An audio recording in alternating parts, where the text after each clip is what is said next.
It's finally here. We finally got new information on the next entry in the Monster Hunter franchise, Monster Hunter Wilds. Oh boy. Now, I don't think I've really had a chance to say this yet, so for those of you who don't know, Monster Hunter is easily one of my favorite franchises of all time. Like, I've been playing this series since Try, which released all the way back on the Wii, and I've played basically every single mainline entry since then, and I've got, like, easily thousands and thousands of hours logged in the series. So needless to say, I am over the moon to finally get new information on Monster Hunter. Though, I will admit, my excitement is quelled at least a little bit due to the 2025 release date, but I feel like a lot of people kind of saw that coming once Dragon's Dogma 2 was announced for the March time slot, because, like, if a Monster Hunter game was gonna come out next year, it was probably gonna come out in March to line up with the anniversary, because there was the big 20th anniversary thing. But there's no way Capcom was going to release two games that they owned back to back, so I think a lot of us knew that it was probably going to get delayed to 2025, which is unfortunate, but we do finally have a trailer to give us a taste of what's to come, and I am eager to see just exactly what it has revealed, because I think there's a lot of interesting things here that could lead to some really interesting new mechanics and gameplay features that I'm curious to see how it plays out in the full game. But before we get started, I do want to point out just kind of how funny it is that they ended up calling it Monster Hunter Wilds, which has the exact same abbreviation of MHW as Monster Hunter World, which was the game that came out before Rise. So of course, now when you're trying to abbreviate it in chats and stuff, it's going to look the same. So I have a feeling that people are just going to call it Monster Hunter 6, which, to be fair, I think they're calling it too, because if you actually look at the logo, you can see, of course, it has the 6 dragon heads, as you would expect, but it actually has, like, a hidden number 6 just straight up in the logo, and it's even right next to the end of the title. So, like, it's practically the full title is Monster Hunter Wilds, and then, like, :6, basically. So, I think we're probably just going to call it Monster Hunter 6 for short. But, anyways, let's now take a look at the trailer and see what we can glean from it. So right off the bat, the first thing that immediately stands out to me is just the sheer number of monsters that are on screen at once, right off the bat.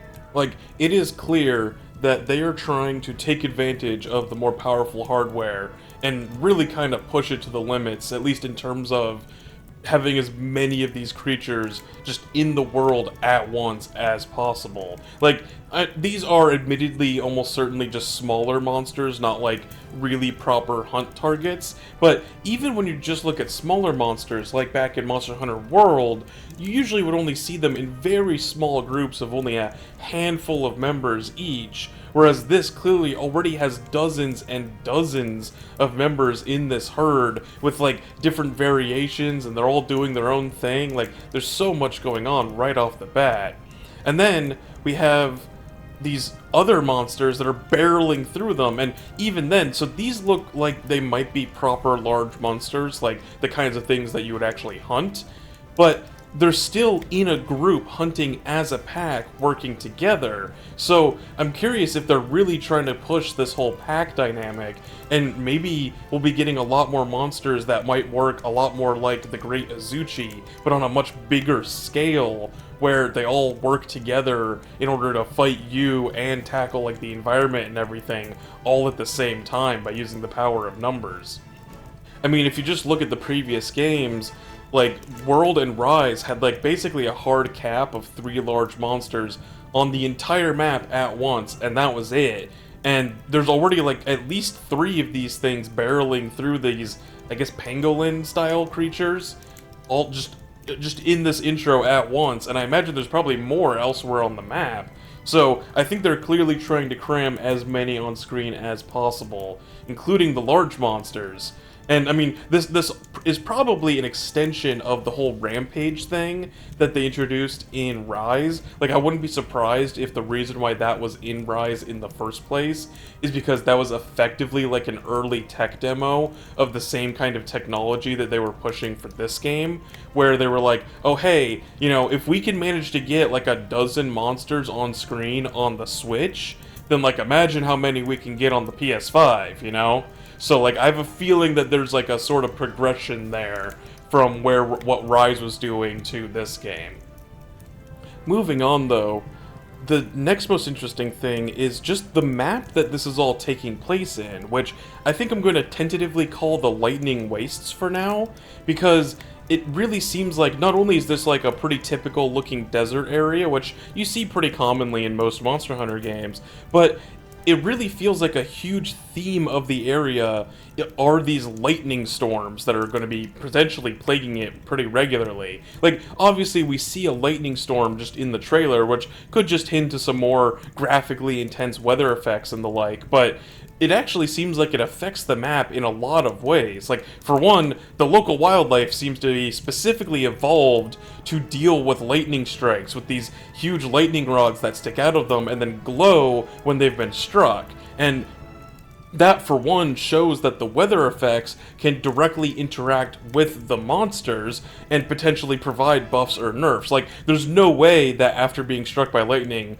that this thing cannot somehow use that lightning, like discharging it in some kind of like lightning breath weapon, or even just making it so that its attacks can now apply lightning blight. Like, there's a lot of interesting ways that this could factor into a fight, and maybe some things might hinder a monster, like kind of like how back in World you could break that wall that would flood the Rathalos nest, and then that would knock it down to another part of the map. So like, what if you're fighting a fire monster and then it just starts raining and then now its fires get put out and it's a lot weaker? Like, there could be a lot of interesting interactions between the weather and the monsters that you're hunting. But then on top of that, the map itself seems to be almost shaped by these weather effects. Like, so this was actually something that I saw pointed out on the subreddit, so credit to a user called Llama Lord 478 for pointing this out. But if you actually look at these formations that the hunter is jumping between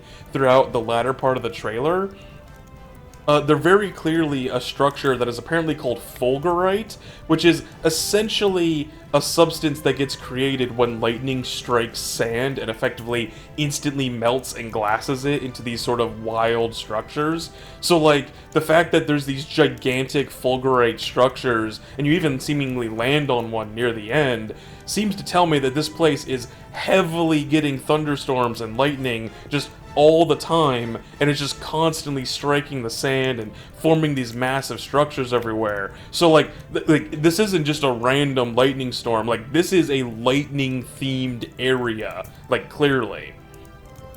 But of course, eventually the storm does clear, and something really interesting happens. Right at the end of the trailer, we get this huge gust of wind that suddenly like completely changes the environment. It almost looks like it just, like everything just transforms out of nowhere. But if you actually look closely, you can see that before, like after the storm has cleared, but before the wind comes through, we're still looking out over a deserty area, just like we were seeing at the beginning of the trailer, but then the wind gust comes through and seemingly blows away all of the sand and reveals that it had actually been covering up a layer of grasslands underneath, which means that on top of having these way more intense weather effects that they're clearly trying to show off for the trailer, they're also showing that like the entire map might potentially transform between multiple different states throughout a hunt, which I think could be super interesting.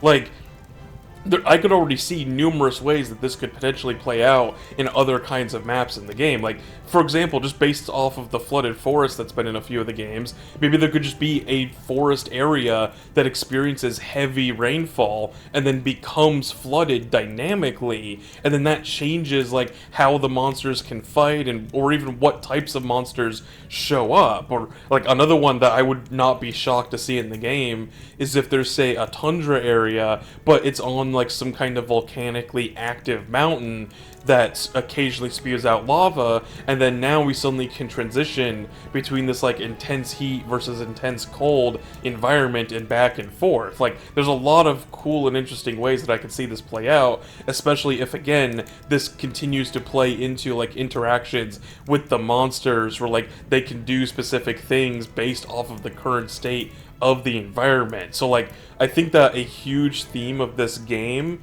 is clearly, just based off of what they're showing here, going to be about weather effects, and more specifically, how the weather interacts with both the map and the monsters to help create more dynamic fights. And I mean, I can already imagine the Elder Dragons. Like, a lot of the Elder Dragons are famous for manipulating the weather as well. So, like, take Kushala Daora, who can create tornadoes and windstorms. Like, there's no way in hell that they're gonna put, like, a monster like him in the game and then not have him do things like completely warp the map with his tornadoes going everywhere. Like, that just sounds like it's probably gonna be amazing. But for now, we should probably move on to actually talking about the start of the show, the actual hunter that we see in the trailer, or rather, their mount. I mean, the hunter's fine, they've got a cool looking greatsword, and I'm pretty certain that that is a greatsword after all. They almost always show a person using the greatsword in all of their trailers. But there's not really much to say about the hunter themselves, but there is a raptor-shaped elephant in the room. Now, one of the mechanics I was actually really hoping to see return from Monster Hunter Rise was the Palamute system. I really enjoyed the idea of having a mount that helped you get around the map faster and even helped you out in fights and whatnot. And it was just a very natural counterpart to the Palico. You know, you have your cat helper and you have your dog helper. You know, the classic pet family.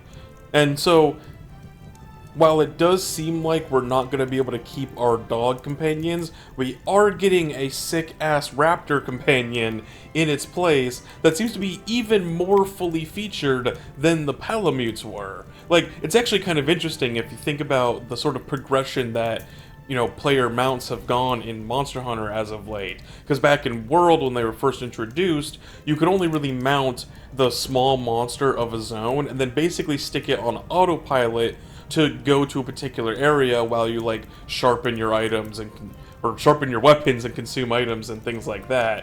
So there wasn't really a ton of control or interesting mechanics based around it. But then in Rise, they evolved the mechanic into Palamutes that you can more directly control and also more directly help out in combat.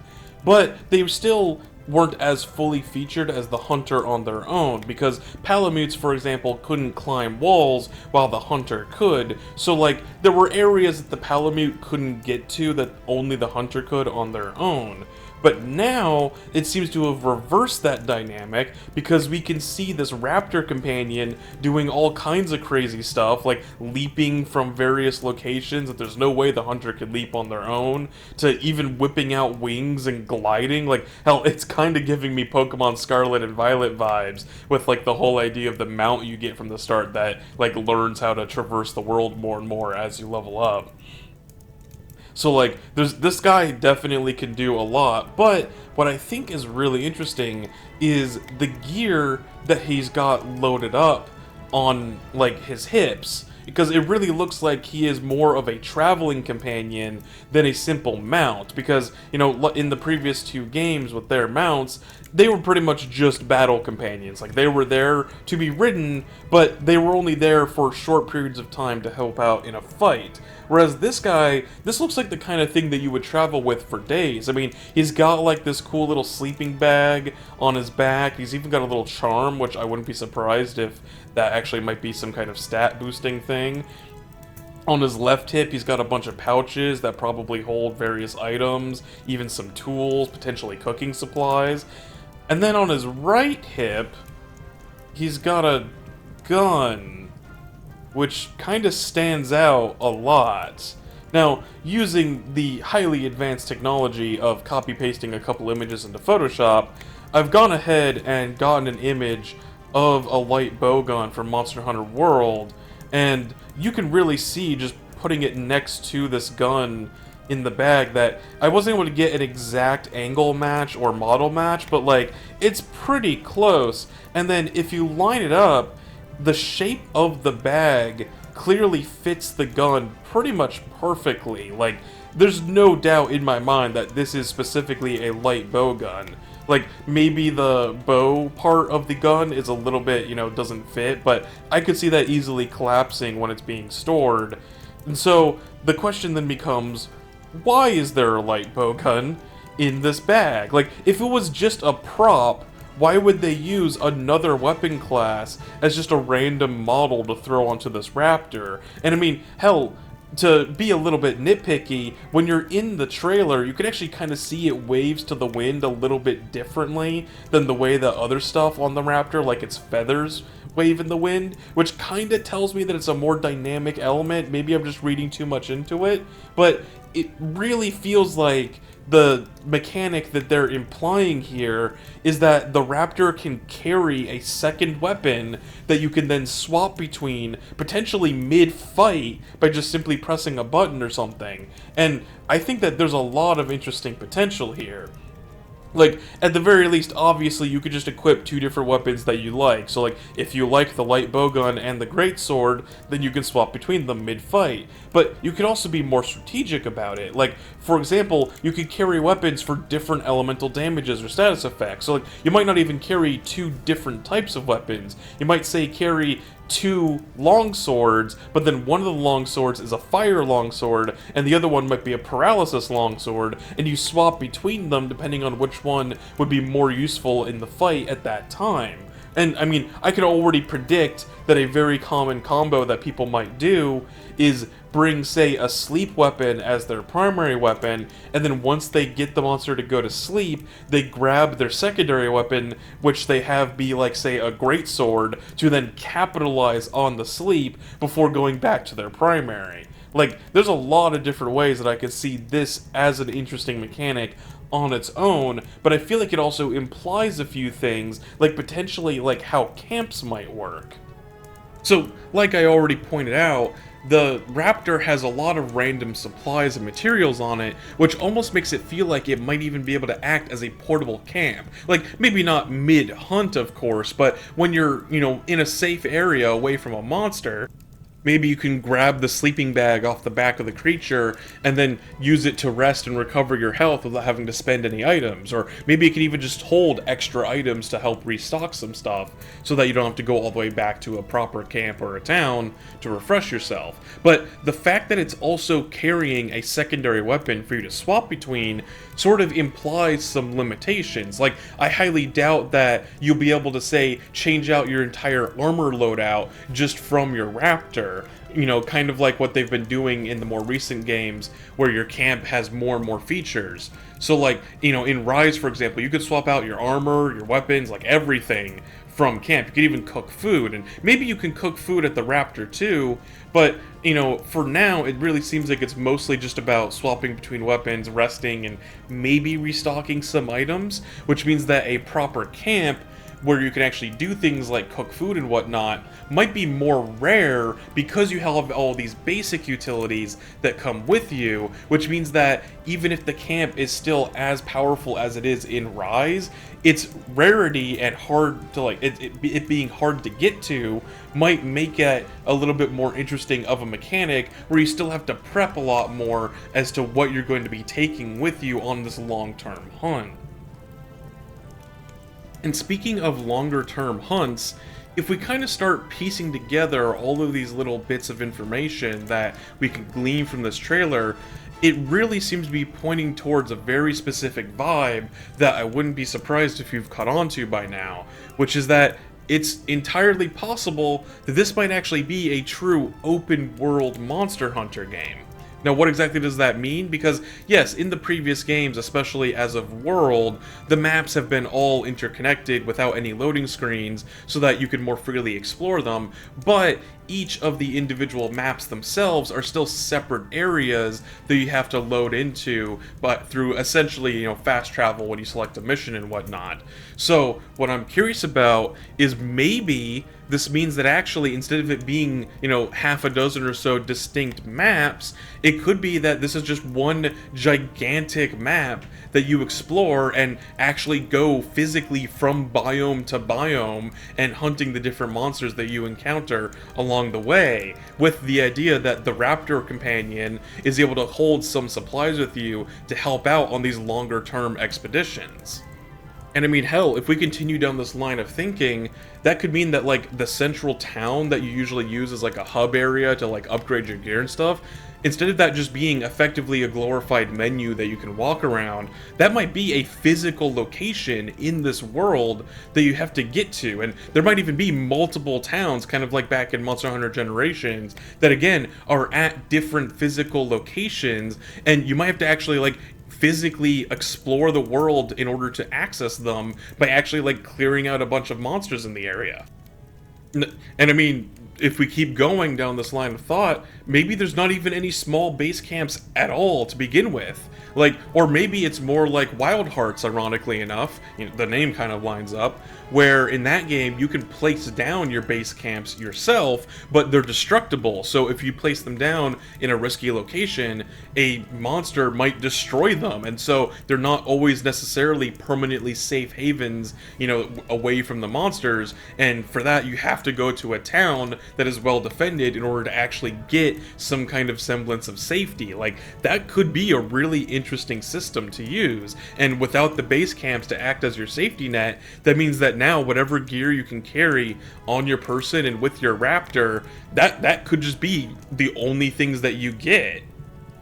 And for that matter, it also implies that hunts themselves might be a lot longer than usual. Like, Monster Hunter already has some pretty long fights. Like, a pretty typical hunt could easily last 10 to 20 minutes for just fighting a single monster. And there's usually lots of hunts in each of the games that could take nearly the full hour that you're usually given in order to complete them. But, like, what if this might be a game where, like, you have to fight half a dozen monsters in a single mission, or, like, clear out a whole area that's full of monsters, or do all kinds of crazy stuff. Just exploring from one side of the map to the other without dying might take you hours. Like, there could be some really cool things that could be played off of this huge map if that is actually the case.